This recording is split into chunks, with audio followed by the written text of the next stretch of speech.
Screen पे आ गया।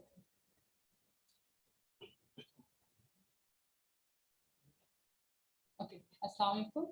आज हम लोगों का जो टॉपिक है वो है इनकम टैक्स से रिलेटेड, कि हम लोगों ने रिटर्न किस तरह फाइल करनी है और रिटर्न में कौन कौन सी चीज़ें और किस किस तरह की जो टैक्स अलाउंसेस हमें मिलते हैं या कोई डिडक्टेबल अलाउंस है या टैक्स क्रेडिट्स वगैरह वो क्या है।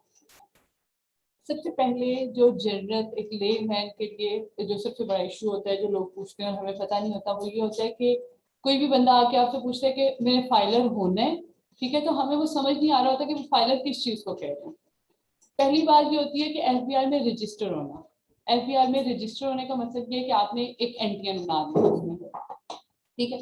जब आपने एनटीएन बना लिया है तो उसके बाद आपने का मतलब है कि आप रजिस्टर हो गए उसमें।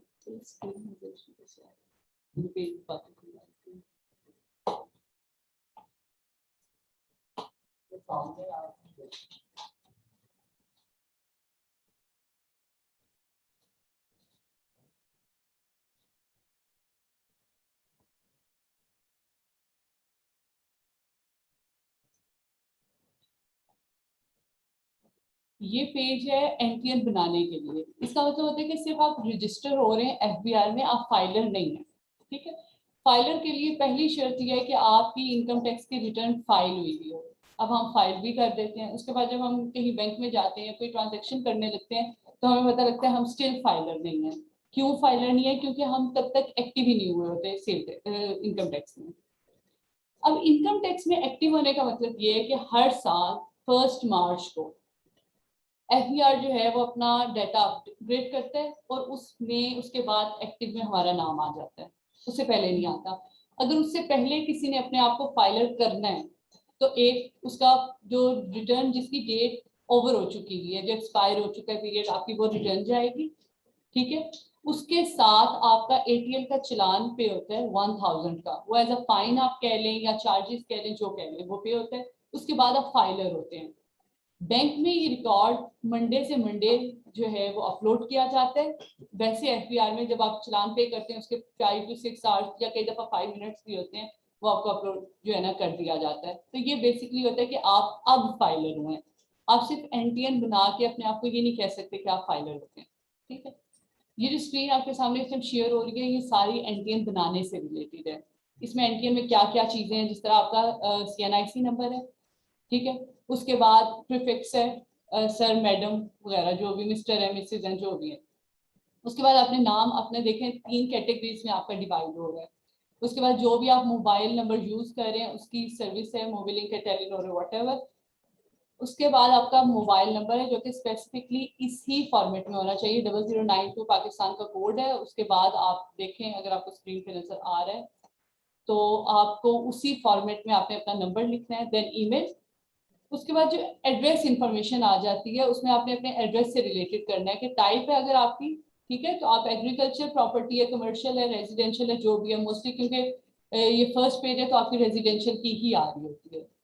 जब आप ये कर लेते हैं उसके बाद आपका फॉर्म्स पे आ जाता है। हमारा मेरा नेट थोड़ा स्लो है तो ये नहीं खुलेगा, मैं फॉर्म्स आपको ओरली बता देती हूँ। फॉर्म्स आ जाएगा कि उसमें आपका हाउस है, हट है, बंगला है, क्या है, वो आ जाएगा। फिर मेजरिंग यूनिट है कि आप अगर आपका घर है या जहां भी आपने रेजिडेंस इख्तियार की गई है वो मरला में है, कनाल में है, किस में है, आपने वो यूनिट मेजर करना है इसमें। उसके बाद unit number, complex street, area, locality, आपने 3 हिस्सों में डिवाइड करके अपना एड्रेस पुट करना है। देन अपना सिटी, डिस्ट्रिक्ट वो मेंशन करना है। जब आप सिटी पे जाएंगे एक सर्च बार आपको नजर आ रहा है ये वाला, ठीक है। इसमें आप जाएंगे तो डिस्ट्रिक्ट की या कंटोनमेंट्स या टाउन्स जो हैं वो आगे ऑप्शन इसकी ओपन हो जाती हैं, वो आपने उसमें करना है। देन कैपेसिटी में आता है कि आप वहां पे रेंट पे रह रहे हैं या फिर आप वहां पे ऑनर हैं। जो भी सूरत है आप वो लिखेंगे और अपना शेयर मेंशन करेंगे कि आप होल प्रॉपर्टी के ऑनर हैं, या अगर आप रेंट दे रहे हैं तो आप 2 लोग या 2 से ज्यादा लोग मिलकर रेंट दे रहे हैं, या जो भी आपकी परसेंटेज है वो बनेगी। कैप्चा, आप ये कैप्चा इसको बोलते हैं, ये आप डाउनलोड इस पे करेंगे और सबमिट करेंगे। उसके बाद क्या होता है कि आपको कोड्स जाते हैं जो भी आपने नंबर या मेल दी है वो उसके ऊपर, और वो कोड्स आपको विद इन 2 मिनट्स इसके अंदर मेंशन करने पड़ते हैं, और उसके बाद आपको एक पासवर्ड या वो आ जाता है एफबीआर की तरफ से। ये बेसिकली प्रोसेस था आपका एनटीएन बनाने का। अब आप रजिस्टर हो गए एफबीआर के अंदर। जब रजिस्टर हो गए एफबीआर के अंदर, तो ये सिर्फ आपका पर्सनल डाटा गया। इनमें से कोई भी ये नहीं कह सकता कि आप जो है वो आपका बिजनेस रजिस्टर हुआ है, ठीक है। बिजनेस के लिए जो है ना वो आपको एक अलग फॉर्म उसमें फिल करना पड़ता है। उसके लिए ये है कि सेक्शन हमारा 181 डील करता है उस चीज के, और उसमें हम लोगों ने क्या करना होता है, अपनी रजिस्ट्रेशन जो है अपनी, जिस तरह इसमें अपनी पर्सनल डिटेल दी है, उसके अंदर हम जो है पर्सनल डिटेल के बजाय जो वो कर देंगे अपने बिजनेस से रिलेटेड।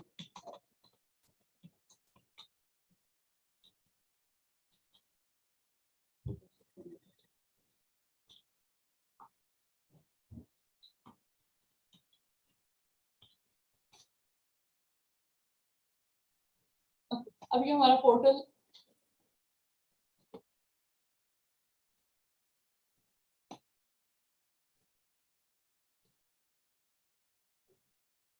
ठीक है, हमारा पोर्टल ओपन हो गया। उसी तरह रजिस्ट्रेशन जो बिजनेस की है वो हमने क्या करना है कि रजिस्ट्रेशन का पहला जो है, ये आपको नजर आ रहा होगा स्क्रीन पे, रजिस्ट्रेशन है। इसमें हमने 181 फॉर्म पे जाना है, ठीक है। 181 फॉर्म पे जाएंगे, उसमें जो भी हमारा पीरियड है हम पीरियड सेलेक्ट करेंगे। आजकल क्योंकि 2022 चल रहा है, आप सबको पता होगा टैक्स जो पीरियड है वो हमारा चलता है जुलाई से ऑनवर्ड, ठीक है। तो अब हमारे पास जो चल रहा है पीरियड वो 2022 का है। बेसिकली ये नाउ हाउ देने इसलिए जरूरी है कि कोई भी इनकम टैक्स रिटर्न जब आपने करनी है ना, तो उसके लिए जरूरी है ये सब चीजें आपको थोड़ी पता होनी चाहिए। इसमें आप देखें तो पर्सनल डाटा आ रहा है, आगे प्रॉपर्टी का आ रहा है, फिर आपने प्रॉपर्टी ऐड करनी है। नेक्स्ट आप देखें तो बिजनेस शो हो रहा है, इसमें आपका जो भी बिजनेस का नाम है वो होगा। अटैचमेंट अगर कोई है आपकी, कोई बैंक ऐड करना चाहते हैं कोई इस तरह की, या कोई इलेक्ट्रिसिटी वगैरह, वो आप करेंगे। और इसके साथ आपने अटैचमेंट लगानी है, अगर आपकी प्रॉपर्टी जो जिस पे आप बिजनेस कर रहे हैं वो रेंट की है तो आप रेंट डीड करेंगे। ऑनरशिप में है तो फिर आप रजिस्ट्री या PT1 या जो भी आपका ऑनरशिप सर्टिफिकेट है वो आप करेंगे, और उसके बाद आपने इसे सबमिट करना है, तो आपकी जो है ना वो रजिस्ट्रेशन इसकी भी हो जाएगी, ठीक है। अब हम आते हैं रिटर्न की तरफ, जो हमारा मेन टॉपिक था। रिटर्न बेसिकली जब हम डिक्लेरेशन पे जाते हैं तो आप ये सेकंड पोर्शन इसका, रिटर्न स्टेटमेंट एंड ओरिजिनल, इस पे आप देखें तो डिफरेंट किस्म की कैटेगरीज है। जिस तरह सैलरी रिटर्न फॉर इंडिविजुअल है, क्लासिक व्यू, ठीक है, ये सिर्फ सैलरीड पर्सन के लिए है। नेक्स्ट है नॉर्मल रिटर्न, ठीक है, ये सबके लिए होती है। फिर है जी simplified return for manufacturer, classic view है उसका। फिर simplified return for traders, classic view है।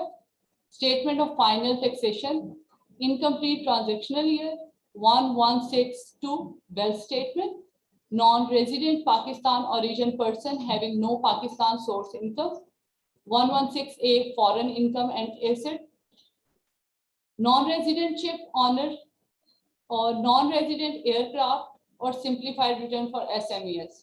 इसमें जो मेन हमारे लेवल पे देखने वाली है ना, वो बेसिकली तो सैलरी की है, ठीक है। मगर हम इस लेवल पे आके हर बंदा सैलरीड पर्सन नहीं है, वो कोई ना कोई कई दफा छोटा मोटा अपना बिजनेस कर रहा होता है या कुछ ऐसा कर रहा होता है, तो हम लोग नॉर्मल की रिटर्न ही भेजते हैं। अब इसमें हम लोग फिर आके पीरियड सेलेक्ट करेंगे। अब क्योंकि रिटर्न जा रही है 2021 की, तो पीरियड हम सेलेक्ट करेंगे 2021 का। अच्छा, अब आगे हम लोग अपना मेन इसके ऊपर के हम लोगों की जो सैलरी है वो फीड किस तरह होगी, हम सैलरी कैलकुलेट किस तरह करते हैं, और उसके बाद कौन कौन सी चीजें हैं जो हम लोगों ने इसमें ध्यान रखना होता है इनिशियल स्टेज पे कि वो क्या करना है, ठीक है। बेसिकली रिटर्न क्या है, रिटर्न किसी भी चीज में ये है कि आपके पास लास्ट ईयर में कितने पैसे थे जो बच गए आपके पास, वो आपके बैंक अकाउंट में है तब भी, आपके पास कैश में है तब भी, वो जितने भी हैं आपने सबसे पहले वो मेंशन करना है। ये रफ वर्किंग है आपकी, ठीक है, ये पोर्टल में आपने वर्किंग ये इस तरह नहीं करनी, वो कर दी। फिर आपने लिखना है कि आपने उस साल के अंदर जुलाई से लेकर 30 जून तक आपने क्या कमाया, जो भी कमाया, आपकी बिजनेस इनकम थी, आपकी सैलरी इनकम थी, आपने वो मेंशन करना है और एक पेपर पे लिख देना। देन थर्ड आ जाता है कि आपने उस पर एक्सपेंस क्या किया अपना। अब एक्सपेंस दो तरीके के होते हैं, एक वो जो पैसे आप यूज करते हैं और उसके बाद वो चीजें आप एक दफा यूज कर लेते हो वो आपकी वेल्थ में नहीं आती। दूसरी वो चीज होती है जो आपकी वेल्थ बन जाती है, आपका एसेट बन जाता है। जैसे आप पैसे खर्च करते हैं किसी घर पे, आपके पास से कैश चला गया। आप प्रॉपर्टी खरीदते हैं तो आपके पास से प्रॉपर्टी चली गई। आप कोई सर्टिफिकेट खरीदते हैं, कोई प्राइस बॉन्ड खरीदते हैं तो आपके पास से पैसा चला गया। पर क्या है, आपने एक्सपेंस तो किया पर दूसरे हाथ में वो आपके पास एज अ वेल्थ सेविंग में आ गया। ठीक है, वेल्थ और रिटर्न 2019 तक दो अलग अलग चीजें थी। 116 अलग होती थी और रिटर्न 114 जो नॉर्मल थी, और जो फाइनल फिक्स की होती थी वो 115 जाया करती थी अंडर सेक्शन 115। 2019 में उन्होंने इसे एक ही पोर्टल में फिक्स किया, और अब अगर आप देखें तो सबसे लास्ट में 116 वेल्थ स्टेटमेंट शो हो रही है। जब हम ओपन करेंगे तो पहली चीज आ गई पर्सनल एक्सपेंसेस। अब ये पर्सनल एक्सपेंसेस में, और जो हमारा ये अभी मैं आपको सैलरी पर्सन के लिए गाइड कर रही हूँ, क्योंकि बिजनेस पर्सन के जो एक्सपेंसेस होते हैं वो पर्सनल अलग होते हैं और बिजनेस से रिलेटेड एक्सपेंसेस अलग होते हैं। वो दो अलग अलग चीजें, इसलिए वो पोर्टल में आपको बाद में दिखाऊंगी, अभी सिर्फ पर्सन से रिलेटेड है। ये जितने एक्सपेंसेस हैं इससे कोई फर्क नहीं पड़ता कि आपके ये जो एक्सपेंस हुए उसके बाद आपके पास क्या बचा। इसमें जितने भी एक्सपेंस हम करेंगे वो टैक्सेबल ही हैं। मतलब वो हमने इनकम ली थी, वो चाहे हमारे पास जिस मर्जी हेड से आई, और हमने उसके ऊपर टैक्स पे करना ही करना है।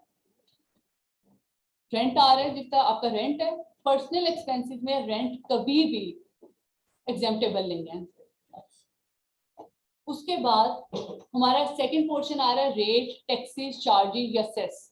ठीक है, ये कौन से हैं? आप अगर कोई भी इनकम टैक्स पे करते हैं किसी भी उसमें, जिस तरह आप गाड़ी रजिस्टर करवा रहे हैं तो उसमें डिफरेंट अमाउंट, किसी की 15,000 होगी, किसी की 12,500 होगी, किसी की 17,500 होगी। वो जो भी मॉडल गाड़ी का या जितने सीसी में गाड़ी जा रही है उसके हिसाब से होगा। सेकंड आ जाती है कि गाड़ी पे कई लाइफ टोकन वाली होती है, वो तो एक दफा टोकन पे होता है, उसमें एक दफा इनकम टैक्स जाता है। अगर हम लोग पर ईयर जो बड़ी गाड़ी है उस पर हम लोग टैक्स पे कर रहे हैं, ठीक है, तो वो भी इसी में हम मेंशन करेंगे। उसके अलावा हम अपने मोबाइल, हम अपने इंटरनेट पे, हम जो स्कूल फीसिस हैं उस पर जहां जहां हम लोग इंटरनेट सॉरी इनकम टैक्स पे कर रहे हैं तो हम उस सब अमाउंट को प्लस करेंगे और हम लोग इसके अंदर मेंशन करेंगे इस पोर्शन के अंदर। ठीक है, ये डिपेंड। अच्छा, इवन प्रॉपर्टी टैक्स वगैरह भी जो हम पे कर रहे होते हैं वो हम इसमें मेंशन करेंगे। अब इसका मतलब है कि प्रॉपर्टी टैक्स हम मेंशन तो करेंगे पर प्रॉपर्टी टैक्स कहीं भी क्लेमेबल नहीं है। जो हमें प्रॉपर्टी आती है ना, ये जिस तरह डिफेंस में या डिफरेंट एरियाज में 5 मरला या उससे ऊपर की प्रॉपर्टी है उस पर हम एक टैक्स पे कर रहे होते हैं, वो कभी भी एग्जेम्प्टेबल नहीं है, ना आप उसे रिफंड कर सकते हो। उसके अलावा जो इनकम टैक्स की हद में आ रहा है, वो चाहे आपके कमर्शियल मीटर पे आ रहा है, वो आपके मोबाइल पे आ रहा है, वो आपके इंटरनेट पे आ रहा है, जहां पे भी आ रहा है वो आप वापस क्लेम कर सकते हो। ठीक है, आगे आगे व्हीकल रनिंग या मेंटेनेंस, पूरे साल में अगर आपने कोई गाड़ी चलाई है, आपके पास गाड़ी है, तो उसका आपका खर्चा कितना हुआ होगा। नेक्स्ट आ गया ट्रैवलिंग। ट्रैवलिंग में भी अगर आपने कोई ट्रैवल किया है तो उसके एक्सपेंस है। इसमें ये है कि अगर आपने कोई एयर टिकट खरीदी है तो उसके अंदर जो इनकम टैक्स है वो क्लेमेबल है, वो आप क्लेम कर सकते हो। बाकी पर्सनल एक्सपेंस जो है वो आपके उस सैलरी में से या आपकी इनकम में से एग्जेम्प्ट आप उसे नहीं करोगे। इलेक्ट्रिसिटी दो किस्म की है, डोमेस्टिक पे आपका इनकम टैक्स नहीं आता, जबकि कमर्शियल जो है उस पर आपका इनकम टैक्स आता है और वो आप क्लेम कर सकते हो। क्लेम कैसे करेंगे वो मैं आपको बाद में बताऊंगी, उसके अलग पेजेस हैं। ये अभी सिर्फ वेल्थ है। ठीक है, वेल्थ में मतलब जो हमारे पास है, जो हमारे पास था और जो हमारे हमने अगले साल के लिए अपने लिए रख दिया। Water, gas, telephone. अच्छा, कोई आपने इंश्योरेंस या सिक्योरिटी की है, इसमें हेल्थ इंश्योरेंस और लाइफ इंश्योरेंस जो है वो आपके अलग अलाउंसेस में आते हैं, उससे अलग भी हम लोगों ने फीड करना होता है। उसके बाद अगर कोई मेडिकल फैसिलिटी, आपने मेडिकल के ऊपर कोई अपना एक्सपेंस कर दिया तो वो, आपके एजुकेशनल चार्जेस, आपके क्लब की कोई मेंबरशिप है, आपके फंक्शंस, कोई गैदरिंग वगैरह में आपने जो भी की है, आपने कोई डोनेशन वगैरह दी है, कोई ज़कात दी है, या कोई भी प्रॉफिट ऑन डेट वगैरह जो आपने पे किया है। अच्छा, प्रॉफिट ऑन डेट इधर मैं आपको बता दूं कि दो तरह के होते हैं।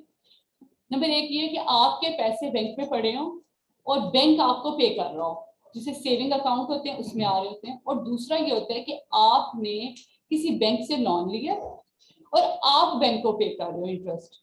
अगर बैंक आपको देगा वो भी प्रॉफिट ऑन डेट है, अगर आप बैंक को पे कर रहे हो तो वो भी प्रॉफिट ऑन डेट है। अदर पर्सनल जो है या हाउस होल्ड एक्सपेंसेस, मतलब आपके किचन वगैरह में क्या एक्सपेंसेस आपके होते हैं और ये सब चीज। अच्छा, ये पूरा जो ऊपर वाला पोर्शन है ना, ये लास्ट फिगर के अलावा ये सब पोर्टल इसे प्लस करता है, सम करता है इसका कि आपके पूरे साल में कितने एक्सपेंस हुए। जबकि जो लास्ट है ना, contribution in expenses by family member, ये वाहिद पोर्शन है इस पेज का जिसे ये माइनस करता है। माइनस करने का मतलब ये है कि फॉर एग्जांपल आप अपना शो करते हो कि 7 लाख मेरे एक्सपेंसेस हुए हैं और उसमें से 2 लाख आपके किसी फैमिली मेंबर ने कंट्रीब्यूट कर दिया, आपके किसी भाई ने, आपकी मदर ने, जिसने भी, इधर उन्होंने कैटेगरी नहीं पूछी, तो वो आपको यहाँ से माइनस कर देगा, वो आपके एक्सपेंस में शो नहीं करेगा, वो आपकी सेविंग में जाएगा। नेक्स्ट आ गया आपका पर्सनल एसेट या लाइबिलिटीज। अब इसके अंदर हम लोगों के पास अगर आप देखें तो पहले एग्रीकल्चर प्रॉपर्टी है। अगर किसी के पास कोई एग्रीकल्चर प्रॉपर्टी है तो वो ऑब्वियसली इसके अंदर शो होगी। ये जो पूरा पेज है ये सारा का सारा आपकी प्योर वेल्थ से, आपकी सेविंग से है। इसमें आपको कहीं भी एक्सपेंस शो नहीं होगा। या तो आपका लोन शो हो रहा होता है, अगर आपने कोई लोन किया है तो वो शो हो रहा होगा, आपके कोई बैंक में पैसे हैं तो वो शो हो रहे होंगे, आपके पास कोई भी चीज है वो इसमें शो हो रहा होगा। जैसे agriculture property first one, second one आ गया कमर्शियल, इंडस्ट्रियल, रेजिडेंशियल प्रॉपर्टी वगैरह अगर कोई है तो आप इसमें ऐड करेंगे। नेक्स्ट आ गया बिजनेस कैपिटल। अगर आपने आपका अपना बिजनेस, आप सैलरीड पर्सन नहीं है तो आपने या फिर आपने किसी के बिजनेस में इन्वेस्ट किया है और उसमें आपके कुछ शेयर्स हैं या कुछ ऐसा है, तो आप बिजनेस कैपिटल के पोर्शन में अपना जो है ना वो ऐड करेंगे कि मेरे इतने पैसे फला जगह सेव हैं। वो पैसे आपके पास नहीं है, ना आपके बैंक में है ना आपके कैश में है, पर आपके पास आपकी वेल्थ में है। उसके बाद कोई भी इक्विपमेंट जो नॉन बिजनेस है, आपके घर में कोई मशीन है, कोई ऐसी कोई भी चीज है। एनिमल, क्योंकि हमारे जितने भी जो एरियाज हैं ये विलेजेस वगैरह, इनमें लोगों के पास एनिमल्स हैं तो हमारी वेल्थ उसमें वो आएगी। इन्वेस्टमेंट आपने अगर कोई भी की हुई है, अकाउंट्स हैं आपके, बॉन्ड्स हैं आपके, सर्टिफिकेट्स हैं, वो जितनी भी मालियत के हैं वो इसमें होंगे और हर एक की एंट्री अलग होती है इसमें। आपके 4 बैंक है तो 4 एंट्रीज होंगी, आपके 8 बैंक है तो 8 ही एंट्रीज होंगी, और जहां जहां इन्वेस्टमेंट है हर एक की एंट्री अलग होगी। उसके बाद डेट। डेट, इधर जो डेट है वो मतलब ये कि अगर आपने किसी को लोन दिया है, आपने अगर किसी को लोन दिया तो आप मेंशन करोगे कि ये लोन मैंने किसी को दिया है और ये मैंने उससे वापस लेना है। वो पैसे तो आपके हैं ना, तो वो एक ना एक दिन आपको वापस मिलने भी हैं, तो आप ये आपकी वेल्थ में सेव रहेंगे। मोटर व्हीकल किसी भी किस्म की आपके पास है आप मेंशन करेंगे। प्रीशियस पोजेशन, कोई गोल्ड, कोई डायमंड, कोई चीज आपके पास है आप इसमें मेंशन करेंगे। हाउस होल्ड इफेक्ट, आपके घर के जितने भी अखराजात वगैरह हैं वो आ जाते हैं। पर्सनल आइटम, आपका मोबाइल, लैपटॉप, कैमरा, इस तरह की जो भी चीज है। कैश नॉन बिजनेस, अब ये वो कैश है जो ना, जो आपके पास है बाय इन हैंड है, जो आप कह सकते हो कि ये मेरी कहीं भी इन्वेस्टमेंट नहीं है, ये मेरी सेविंग है, ये बैंक में भी नहीं है पर मेरे पास पड़े हैं। ये आ गया। Any other asset, any other asset में आ जाता है कि कोई भी ऐसी चीज जो ऊपर वाली लिस्ट में मेंशन नहीं है आपके, जिसका प्राइस बाउंड्स हैं, या कोई और ऐसी चीज है जो कि जिसका बाहर फॉरेन अकाउंट्स होते हैं, वो आप ऊपर मेंशन नहीं कर सकते क्योंकि आपके पास बैंक में या कोई, तो वो आप अदर एसेट्स में कर देंगे। लास्ट जो इन्होंने अब ऐड किया, इससे पहले बहुत पुरानी रिटर्न्स में ये नहीं होता था, assets in others name. For example property आपकी है, वो आपकी अम्मी के नाम पे, आपके अब्बू के नाम पे या आपके किसी फ्रेंड के नाम पे है, पर आपका पैसा उस पर लगा है और वो पैसा एट द एंड आपके पास ही आना है, तो वो होगा अदर्स नेम पे।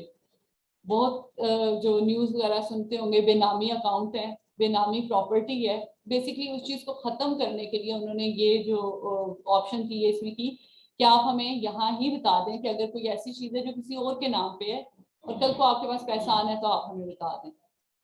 उसके बाद इनसाइड पाकिस्तान के जो ऊपर वाले जो सारे थे ये पाकिस्तान के अंदर के हो गए। दूसरा है कि फॉर एग्जाम्पल अगर कोई बंदे ने बाहर प्रॉपर्टी खरीदी है तो वो प्रॉपर्टी इन 2 ऑप्शंस में जो है ना, कोई कैपिटल राइट्स है, कोई वोटिंग राइट्स हैं आपके, कोई भी ऐसी चीज जो बाहर है आप इसमें मेंशन कर देंगे। और लास्ट वो क्रेडिट या वो लोन है जो आपने किसी से लिया है। अब फर्क आ गया, जो ऊपर वाला डेट था वो आपने किसी को दिया, ये आपकी वेल्थ में प्लस होगा, आपकी सम प्लस सारी जो आपकी रिटर्न है ना ऊपर से वेल्थ जितनी वो सम अप हो जाएगी और ये यहाँ पे फिगर आ जाएगी। अगर आपने किसी से लोन लिया है, कोई डेट लिया है, तो वो इस वाले ऑप्शन में यहाँ पे आ जाएगी। ठीक है, इससे क्या होगा, बाकी पूरी वेल्थ में से ये चीज माइनस होगी। जैसा पहले पेज में ये चीज मैंने आपको बताई कि माइनस होती है, उसी तरह सेकंड पेज पे ये माइनस हो जाएगी। इसका मतलब है ये आपकी लायबिलिटी है, आपने इसे पे करना है, ये पैसा आपका नहीं है। रिकॉन्सिलिएशन, रिकॉन्सिलिएशन पहले दोनों पेजेस जो है ना उनको आपस में मिक्स करते हैं, मर्ज करते हैं और देखते हैं कि क्या आपने जो डाटा लिखा है, सारा मेंशन इसमें किया है, वो ठीक है या नहीं है, क्या उसमें कोई आपसे कैलकुलेशन में कोई गलती तो नहीं होगी। अब इसमें अगर आप देखें तो प्रीवियस ईयर की वेल्थ आ रही है, करंट ईयर की, करंट ईयर जो है वो ऑटोमेटिकली आपकी जो पेज नंबर 2 था पर्सनल एसेट्स का, ये वाला, यहाँ जो भी होगा वो वहां से ऑटोमेटिकली लेगा। जो प्रीवियस ईयर का होता है ये आपकी लास्ट रिटर्न से आ रहा होता है, जिसमें एक फिगर शो हो रही है ना, इसका मतलब इस अकाउंट का भी 2021 की रिटर्न नहीं है तो वो शो नहीं हो रहा, प्रीवियस ईयर का जो वेल्थ है वो शो हो रहा है।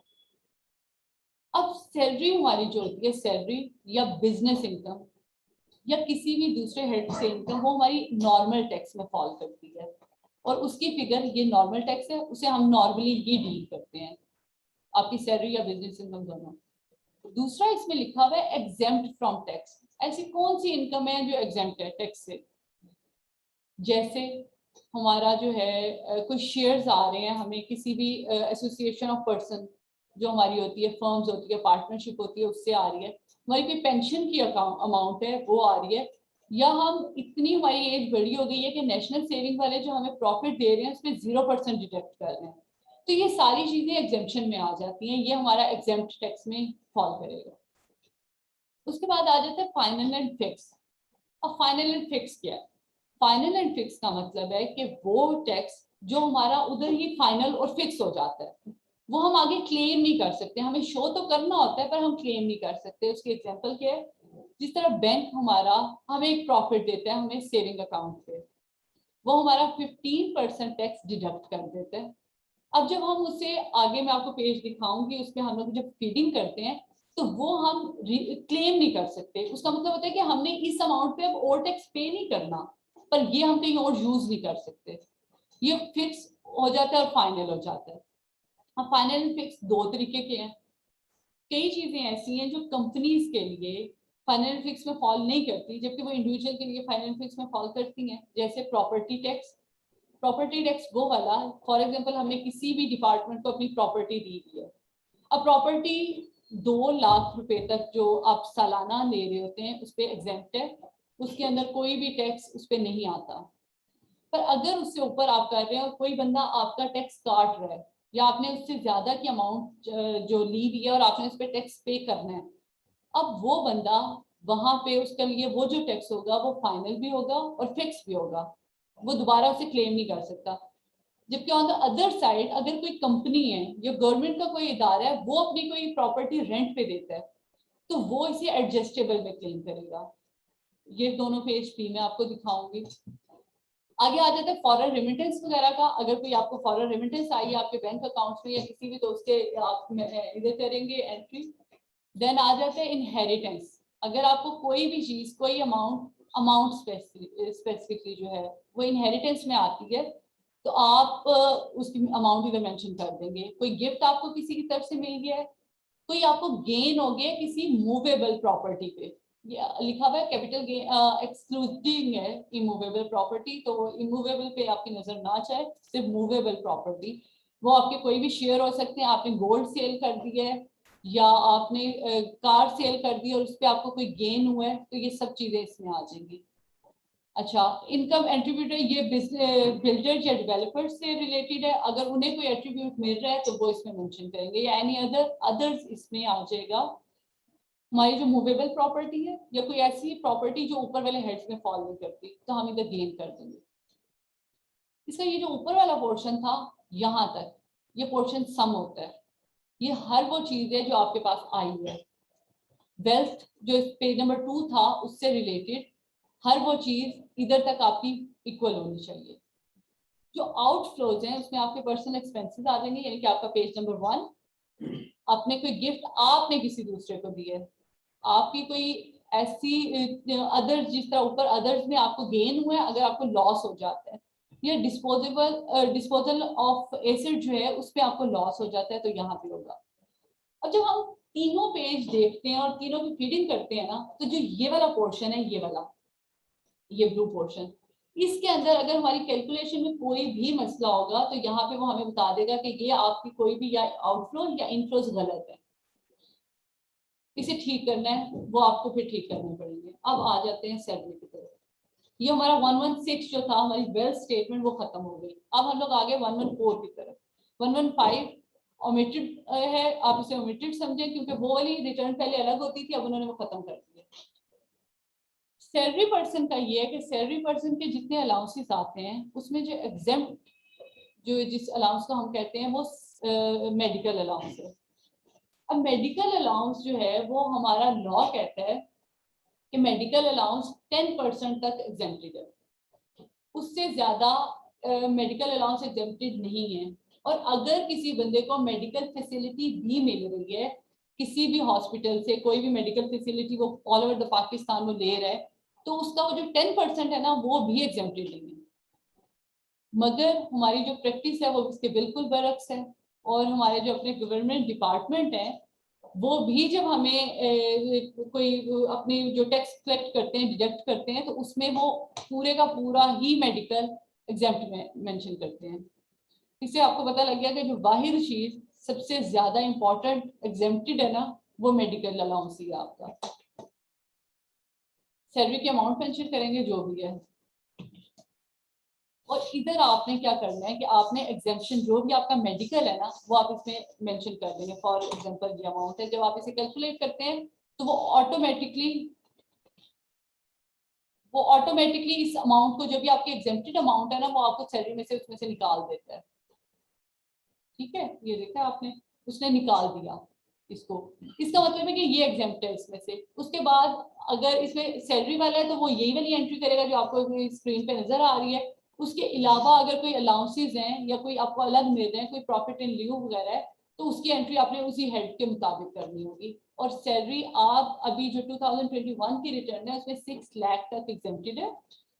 6 लाख के बाद आपका जो है टैक्स रेशियो स्टार्ट हो जाता है, और वो डिफरेंट स्लैब्स हैं, डिफरेंट स्लैब्स के मुताबिक ही आपका डिफरेंट जो सैलरी वो टैक्स बनेगा वो आपको मेंशन करना पड़ेगा। नेक्स्ट आ गया हमारा हेड प्रॉपर्टी। प्रॉपर्टी मैंने आपको पहले बताया कि दो तरह की इससे डील होती है, एक एडजस्टेबल में और एक फाइनल एंड फिक्स में। एडजस्टेबल टैक्स आपको मैंने फिर बताया जो आप क्लेम कर सकते हो, और किसी भी अपनी अमाउंट के आप इवज ना बता सकते हो कि ये मैंने ऑलरेडी पे किया हुआ है, वो हो गया। अब कोई भी इंडिविजुअल बंदा होगा तो वो अपना रेंट मेंशन कर देगा इस कॉलम में। जब इस कॉलम में करेगा तो ऑटोमेटिकली वो जो है वो ले लेगा आगे जो बाकी पोर्टल है उसे, जहां उससे स्पेसिफिक उसकी जगह है फाइनल फिक्स में वो ले जाएगा। जबकि अगर कोई कंपनी इसको मेंशन करेगी तो वो उसे ट्रीट करेगा एडजस्टेबल से रिलेटेड। प्रॉपर्टी से रिलेटेड आपके लिए इतना ही काफी है कि ये इतना जो है इनिशियल स्टेज पे आपको पता होना चाहिए कि प्रॉपर्टी का ये पेज है और इस पे आपने एंट्री करनी है। नेक्स्ट आ गया आपका बिजनेस से रिलेटेड। बिजनेस दो तरीके के हो जाते हैं, अब बल्कि 3 तरीके के हो जाते हैं। एक होता है वो बंदा जो मैन्युफैक्चरिंग करता है, ठीक है। दूसरा वो बंदा होता है जो कि जिसका होलसेल वगैरह में, जिसके पास ओपनिंग स्टॉक भी होता है और क्लोजिंग स्टॉक भी होता है। और तीसरा वो होता है जो बंदा सर्विसेज दे रहा होता है, उसमें आपके पास ना तो क्लोजिंग स्टॉक होता है ना ओपनिंग स्टॉक होता है, मगर आप सर्विसेज दे रहे होते हैं। अब जिस बंदे ने मैन्युफैक्चरिंग करनी है उसके लिए जरूरी है कि वो जो ये नीचे ये सैलरी वेजेस वगैरह लिखे हैं ना, वो इसकी भी एंट्री करेगा कि फैक्ट्री के अंदर उसने क्या क्या सैलरी दी है, क्या वेजेस दिए हैं, अगर कोई फ्यूल है, कोई पावर है, कोई गैस वगैरह यूज किया है, तो वो ये सारी एंट्रीज फिल करेगा। जबकि अगर कोई ऐसा बंदा जो मैन्युफैक्चरिंग में नहीं आता तो वो सिर्फ ये बताएगा कि उसकी पूरा जो पूरे साल की सेल थी वो कितनी है। अच्छा, उसके बाद अगर कोई एक्सपेंस वगैरह सेल पे हुए वो क्या थे, ओपनिंग उसका क्या था उस साल का, उसका क्लोजिंग क्या था। इसके अलावा वो कोई फीड नहीं करेगा। पर अगर कोई बंदा सर्विसेज वाला है तो वो इस पेज में कुछ भी फीड नहीं करेगा। अब वो कहाँ फीड करेगा, उसके लिए अदर रेवेन्यू है। वो अदर रेवेन्यूज में रिसीव्ड के जो बंदे हैं, जितनी सर्विसेज होती हैं वो हमारी मैन्युफैक्चरिंग या ट्रेडिंग में नहीं आती। कोई भी टेक्निकल, अगर आप इसमें देखें technical fee of technical professional services आप दे रहे हो, कोई गेन है इंटेजिबल, कोई सेल ऑफ एसेट का गेन आ रहा है, कोई अदर मतलब आप कोई और सर्विसेज दे रहे हो जो कि प्रोफेशनल में नहीं आते मगर आपकी सर्विसेज हैं। अनटैक्स्ड इनकम फ्रॉम एओपी और एक और यहाँ पे है टैक्स इनकम फ्रॉम एओपी, इसमें फर्क क्या है? जो अनटैक्स्ड इनकम आपकी होती है एओपी से, उसका मतलब होता है कि आपकी जो फर्म थी, अब फर्म एक आपको कंपनी लॉ आपने पढ़ा होगा, उसमें आपको पता है कि फर्म जो है वो एक अलग पर्सन है, ठीक है, उसकी एक अलग डेफिनेशन है, उसके एक अलग सब चीजें है उसके। अगर उसने पे नहीं किया अपना टैक्स, जो भी उस पर अमाउंट बनती है, तो आपको उससे शेयर मिल गया। अब आप लायबल हैं, आप पे लाइबिलिटी है कि आप जो आपका शेयर आया आप उस पर टैक्स पे करेंगे। ऑन द अदर साइड अगर आपकी फर्म टैक्स पे कर देती है तो फिर आप इस पोर्शन में लिखेंगे और ये जो है एग्जेम्प्टेड में हो जाता है, इस पे आपको दोबारा टैक्स पे नहीं करना पड़ेगा। आगे आगे management administrating selling and financial expenses, ये प्योरली डील करता है ट्रेडिंग आइटम्स और मैन्युफैक्चरिंग जो थे उसको भी और अदर रेवेन्यू को भी।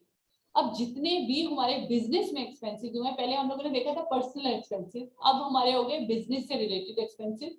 वो जितने भी एक्सपेंस होंगे इस दफा वो हमारे प्रॉफिट से एग्जेम्प्टेड है, उस पर हमें टैक्स पे नहीं करना पड़ेगा, क्योंकि ये हमारे जो हमारे सेल थी या हमारी रिसीव्ड वैल्यू थी उसमें से ये चीजों में से हमें प्रॉफिट कुछ भी नहीं मिला, ये तो हमने लगा दिए, रेंट पे लगा दिया हमने, रेट एंड टैक्सेस दे दिया हमने, सैलरीज दी, ट्रैवलिंग दी, हमारे यूटिलिटीज थे, जो भी हमारे खर्चे थे, हमने कोई डोनेशन दे दी या जो भी था हम लोग इसमें मेंशन करेंगे। और एट द एंड जो हमारा प्रॉफिट निकलेगा तीनों हेड्स में से, मैन्युफैक्चरिंग, ट्रेडिंग या अदर रिसीव में से, हम लोग जो है उसको वो उस पे हम लोगों ने टैक्स देना होगा। दरम्यान में दो आपके लिए इतने इंपॉर्टेंट नहीं है, वो आगे उसमें टैक्सेस में आपको बता दूंगी। उसके बाद आ जाता है आपकी इक्विटी। आपकी इक्विटी ये वाला पोर्शन डील करता है आपकी वेल्थ के अंदर। आपने एक देखा था जो बिजनेस कैपिटल था, आपकी जितना भी बिजनेस कैपिटल होगा आपने उसमें इक्विटी में इधर मेंशन करना है कि अगर लैंड थी कितने की थी, और आपके ऊपर वाले पोर्शन का सम और नीचे वाले पोर्शन का सम इक्वल होना चाहिए। फॉर एग्जांपल अगर आपका बिजनेस कैपिटल 5 लाख था तो इसका मतलब है कि यहाँ पे आपके टोटल सम बोथ साइड्स के ऊपर भी और नीचे भी 5 लाख ही होने चाहिए। अब आ गया कैपिटल एसेट्स। कैपिटल एसेट्स भी हमारा एक हेड है, आपने पढ़ा है इनकम टैक्स 5 उसमें हेड्स में आ रहे हैं। तो इसमें आ जाता है आगे लॉन्ग टर्म और शॉर्ट टर्म भी। आप कई इन्वेस्टमेंट करते हैं जो लॉन्ग टर्म होती है और कई इन्वेस्टमेंट आपकी ऐसी होती है जो शॉर्ट टर्म्स होती हैं। तो ये उस पर अगर कोई आपको गेन हो रहा है और जो है वो आप इसमें मेंशन कर देंगे। अदर सोर्सेज हमारी कोई भी रिसीव या डिडक्शन है, हमारी बहबूद सर्टिफिकेट्स, हमारा कोई पेंशनर अकाउंट जो है या शोहदा फैमिली बेनिफिट अकाउंट, ये पहले एग्जेम्प्टेड था लास्ट ईयर में, इस साल ये एग्जेम्प्ट नहीं है, इस पर आपको टैक्स पे करना पड़ रहा है जितना एक नॉर्मल बंदे को करना पड़ता है। उसके बाद प्रॉफिट ऑन डेट आपको अगर कोई आ रहा है, प्रॉफिट ऑन डेट अब दो किस्म के, एक इंटरेस्ट और यील्ड में, और एक है अगर आप एक्सीड कर जाते हो 36 मिलियन से। 36 मिलियन से एक्सीडेड पे आपका स्लैब रेट अलग है, और 36 मिलियन से अगर कम आप करोगे तो वो बिल्कुल आपका अलग है। उसके बाद कोई लोन एडवांसेस वगैरह अगर आपको आ रहे हैं वो आ गया, और ये सारा आपका इसमें फॉल कर देगा अदर हेड में। फॉरेन इनकम या एग्रीकल्चर। फॉरेन इनकम आपको पता होगा जो पैसा हमें बाहर से आता है वो फॉरेन रेमिटेंस है। अगर हम पाकिस्तान में बैठे बाहर से कोई पैसे लेके आ रहे हैं तो वो फॉरेन इनकम में काउंट होंगे।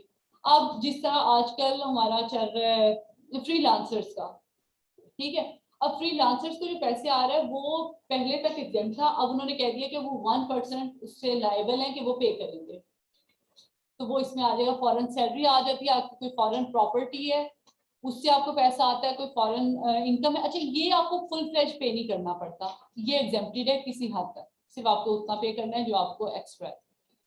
एग्रीकल्चर इनकम डिपेंड करती है प्रोवेंस टू प्रोवेंस। एफबीआर इसका मिजाज नहीं है कि वो आपसे टैक्स ले, सिर्फ उस हद तक कि अगर कोई आपकी एग्रीकल्चर लैंड ऐसी है जो इस्लामाबाद के एरियाज के अंदर आती है और आप वहां से कोई पैसे इनकम जनरेट कर रहे हो तो वो एग्जेम्प्टेड नहीं है एफबीआर में। उसके अलावा अगर कोई प्रोविंशियल है तो वो आप एफबीआर को पे नहीं करोगे, वो आपका जो प्रोविंस जो भी है आपका स्पेसिफिक वो अपनी स्लैब रेट के मुताबिक आपसे बाद में पटवार खाने से आपको एक नोटिस आ जाता है कि ये आप पे कर दो। अब आ गया हमारा आज का topic deductible allowance, tax chargeable, tax reduction, tax credits, adjustable tax जिसका मैं अभी तक जिक्र कर रही थी, फाइनल एंड फिक्स और कंप्यूटेशन। अब डिडक्टेबल अलाउंसेस कौन से होते हैं और टैक्स क्रेडिट्स कौन से होते हैं? डिडक्टेबल अलाउंसेस का मतलब है कि सारे वो अलाउंसेस जो आपके टैक्स कैलकुलेट करने से पहले ही डिडक्ट कर दिए जाते हैं। आपकी जो सैलरी है ना, अगर फॉर एग्जांपल आप कहते हो कि आपने ज़कात पे की है, तो अब आपकी सैलरी फॉर एग्जांपल 7 लाख थी और आप कहते हो कि मैंने इतना इसमें से ज़कात पे कर दिया, तो अब वो उस पोर्शन पे हम टैक्स कैलकुलेट ही नहीं करेंगे। बेसिकली यही फर्क है टैक्स डिडक्टेबल अलाउंस में और टैक्स क्रेडिट्स में।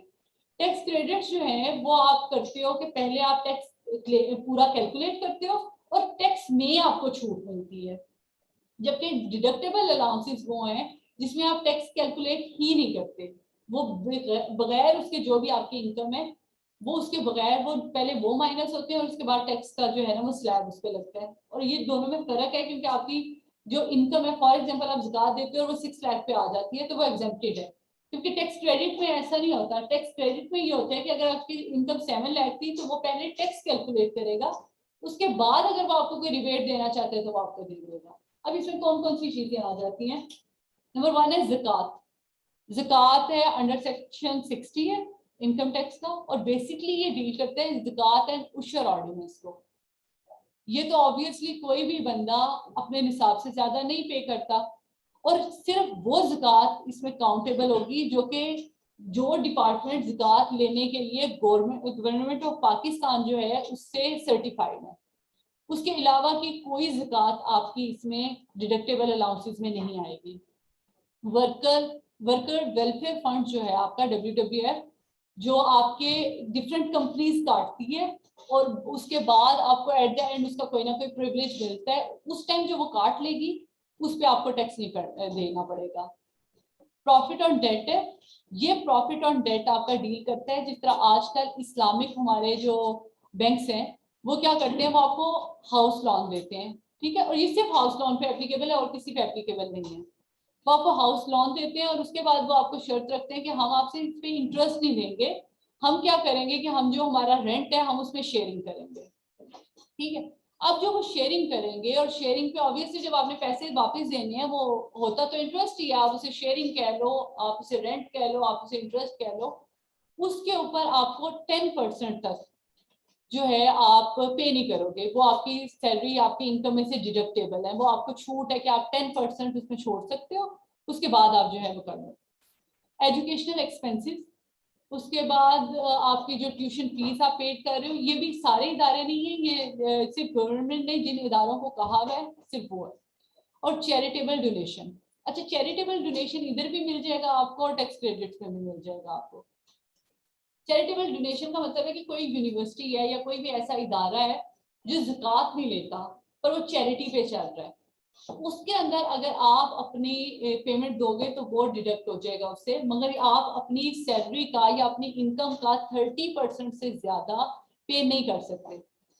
और 30% मीन्स कि सिर्फ उतना ही आप डिडक्ट कर सकते हो, उससे ज्यादा अगर आप पूरी सैलरी भी किसी चैरिटी को दे दोगे ना, बाकी भी आपको टैक्स देना पड़ेगा।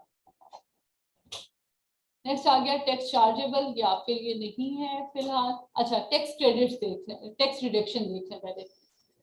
टैक्स रिडक्शन में इन्होंने कुछ चीजें मेंशन कर दी हैं जिसमें से आपके लिए जो जरूरी है इस उस पे, वो पहला है tax reduction for full time teachers. अब जितने भी हमारे पूरे पाकिस्तान में जो टीचर्स हैं जो फुल टाइम काम कर रहे हैं या रिसर्चर्स हैं, उन्हें 25% उनकी सैलरी का जो अमाउंट है उस पर टैक्स नहीं लगता। 25% जो टैक्स टोटल कैलकुलेट करते हैं ना उसमें से 25% उन्हें निकाल देते हैं। उसके बाद फॉर एग्जांपल अगर 1000 टैक्स पे करना है तो 25% वो डिडक्ट करेंगे, उसके बाद का जो अमाउंट होगा उस पे उन्हें टैक्स पे करना पड़ेगा। ये टीचर्स और रिसर्चर के लिए। आगे उन्होंने फॉरेन फिल्म मेकर्स कर दिया, अगर फॉरेन में आपका कोई है, और ये आगे ये जो पेंशनर वगैरह ये उन्होंने इस दफा खत्म कर दिए हैं। टैक्स क्रेडिट्स आ गए। टैक्स क्रेडिट्स का मतलब मैंने आपको अभी बताया था कि डिडक्टेबल अलाउंस में और टैक्स क्रेडिट्स में फर्क क्या है। फर्क दोबारा मैं एक्सप्लेन कर देती हूँ कि डिडक्टेबल अलाउंस का मतलब है कि आपकी सैलरी में से पहले वो माइनस किए जाएंगे, और उसके बाद उस पर टैक्स कैलकुलेट किया जाएगा। जबकि टैक्स क्रेडिट्स का मतलब है कि पहले टैक्स कैलकुलेट किया जाएगा, उसके बाद उस टैक्स में आपको रिबेट मिलेगा, और ये सारा गवर्नमेंट का है कि वो आपको कितना रिबेट देना चाहता है। इसमें कोई खास फिक्स परसेंटेज या इस तरह नहीं आती। Tax credit for charitable deduction, donation जो है आपकी अंडर सेक्शन 61, ये आपको डिडक्टेबल अलाउंस में भी मिला था, मगर यहाँ लिमिट लगा दी कि आप 30% से ज्यादा उसमें इन्वेस्ट नहीं कर सकते। आगे आ गया इन्वेस्टमेंट इन शेयर्स या सुकुस एंड लाइफ इंश्योरेंस। अगर आप कोई लाइफ इंश्योरेंस करवाते हैं अपनी, तो उस पे भी अगर आप यहाँ पे अमाउंट मेंशन करेंगे तो एक खास हद तक आपको जो टैक्स है वो आपका रिबेट हो जाएगा। उसके बाद अगर आप कोई हेल्थ इंश्योरेंस करवाते हैं या आपकी कोई अप्रूव्ड पेंशन फंड था, उसके ऊपर आपका जो है वो टैक्स आपको उसमें मिल जाएगा। चैरिटेबल डोनेशन है where donation is made to associates. कोई एसोसिएट्स ऐसी हैं जिन्हें गवर्नमेंट ने अलाउ किया हुआ है कि वो डोनेशन ले सकती हैं, तो आप वो भी कर सकते हैं। या फिर अगर कोई भी ऐसा बंदा है जो फ्रेश ग्रेजुएट्स को हायर कर रहा है, ठीक है, तो उसको भी ये 15% इसमें उन्होंने खुद ही मेंशन कर दिया, क्योंकि बाकियों को फ्लक्चुएट करते हैं, ये उन्होंने फिक्स कर दिया कि वो 15% जो है ना उनको वो टैक्स क्रेडिट उन लोगों को मिलेगा। ओके, एडजस्टेबल में मैंने आपको बताया था कि सारी वो चीजें या तो ये कंपनीज क्लेम करती हैं, या वो चीज जो हम लोग ये कह सकते हैं कि ये पे हम कर चुके हैं, इसके बाद हम दोबारा पे नहीं करेंगे। पहला पोर्शन इंपोर्ट से रिलेटेड है, ऑब्वियसली कंपनीज डील करेंगी। सैलरी ऑफ एम्प्लॉयज, पोर्शन 1 में जो हम लोगों ने सैलरी फीड की थी, अगर उसके अगेंस्ट आपको फिर टैक्स डिडक्ट हुआ है तो हम यहाँ मेंशन कर देंगे, हम यहाँ पे मेंशन कर देंगे कि ये हम पे कर चुके हैं, अब हम दोबारा कोई भी फी पे नहीं करेंगे। उसके बाद जो मोस्टली चीजें देखने में आती है, अगर आपने कोई विड्रॉल आपने बैंक से किया और बैंक आपका कोई विड्रॉल पे इनकम टैक्स काटता है, ये जो रेंट ऑफ प्रॉपर्टी है ना, ये सिर्फ कंपनीज के लिए है, ये ऑर्डिनरी पर्सन या इंडिविजुअल पर्सन के लिए नहीं है, ठीक है। उसके बाद आपने कोई मोटर व्हीकल की रजिस्ट्रेशन करवाई है, या आपने कोई टोकन वगैरह उस पर किया है, आपने कोई ट्रांसफर किया है जिसपे आपने टोकन फी पे किया है और आपको उस पर इनकम टैक्स कटा है, और वो आगे फिर उन्होंने फर्दर बता दिया कि आपकी व्हीकल किस टाइप की है। अगर गुड ट्रांसपोर्टर है तो आपका अलग पोर्शन है, पैसेंजर है तो अलग पोर्शन है, प्राइवेट व्हीकल है तो अलग है, क्योंकि कार्स वगैरह हमारी प्राइवेट व्हीकल्स में आती है तो हम एंट्री इसमें करते हैं। नेक्स्ट आ गया electricity bill of commercial and industrial, और जो नई चीज ऐड हुई है वो है डोमेस्टिक कंज्यूमर का, ये पहले नहीं थी। इस दफा इन्होंने इसलिए ऐड किया कि लॉ पास हो गया है कि अगर कोई बंदा जिसका बिल 25,000 से ऊपर आएगा किसी भी डोमेस्टिक पे भी, तो वो 7.5% अपना जो है इनकम टैक्स पे करेगा गवर्नमेंट को, इसलिए ये उन्हें ये ऐड करनी पड़ी। नेक्स्ट रिटर्न्स अब जो जाएंगी या जिनकी विदहेल्ड की रिटर्न्स जाती हैं मंथली बेसिस पे, वो अपना यहाँ क्लेम कर सकते हैं। टेलीफोन पे कोई टैक्स आपने दिया है तो ये एडजस्टेबल में आएगा, मोबाइल फोन्स पे आएगा, और इसी तरह ये आगे डिफरेंट उन्होंने दे दी है, जिसमें आपकी सेल परचेज है प्रॉपर्टी की, और ये सब चीजें जो है इसमें मेंशन होती है। ये पूरा पोर्शन सिर्फ एडजस्टेबल का है और हम ये क्लेम कर सकते हैं। फाइनल एंड फिक्स, मतलब जो चीज फाइनल में थी और अब वो फिक्स हो गई, अब दोबारा जो है वो उस पे नहीं आएगा। जिस तरह हमारा प्रॉपर्टी था, उसके बाद हमारा प्रॉपर्टी था, हम लोगों ने कह दिया कि ये हमारा टैक्स बनता है, और इसके बाद अब